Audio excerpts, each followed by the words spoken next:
Hi, I'm Andy Surtees. I'm a lecturer at the University of Birmingham, and this poster is based on the work of some fantastic undergraduate students I've had working with me over the past couple of years. So that is Kamal Akhtar, Eloise Brown, Charlotte Cox, Tom Chatfield, Sam Thomas, and Ho-Yen Tsang. What they've been interested in is the relationship between sleep and social cognition. Now, there's a growing body of evidence suggesting that these factors are related. And what we've been particularly interested in is firstly the breadth of that relationship, so whether all aspects of social cognition and social understanding relate to all aspects of poor sleep. And secondly, the sorts of mechanisms that might afford that kind of relationship. So the first sets of studies we've been looking at have looked at self-reports of individual differences in poor sleep as measured by the Pittsburgh Sleep Quality Index and social difficulties or social differences as measured by the social responsiveness scales.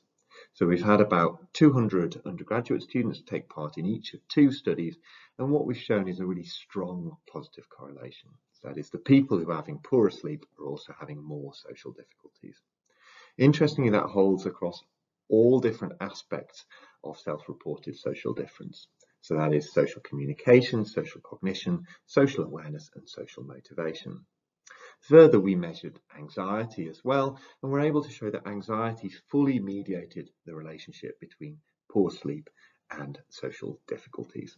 So that is, it seems to be anxiety is playing a crucial role in understanding why people who are having poor sleep are also having differences in the social world.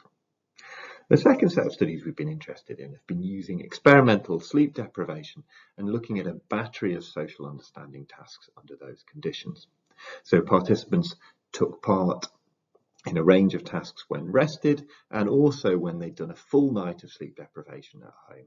So what they had to do was respond to emails hourly to prove that they were awake. And the tasks we used were firstly the mind in the eyes task, so a classical task that looks at complex emotion recognition, and we showed that people were worse at that task when sleep deprived. So even though they were allowed as long as they wanted to make responses, they made more errors. The second task we looked at was a measure of social motivation, so simply your self-report of how much you'd want to be with other people or how much you'd want to be on your own at a particular time.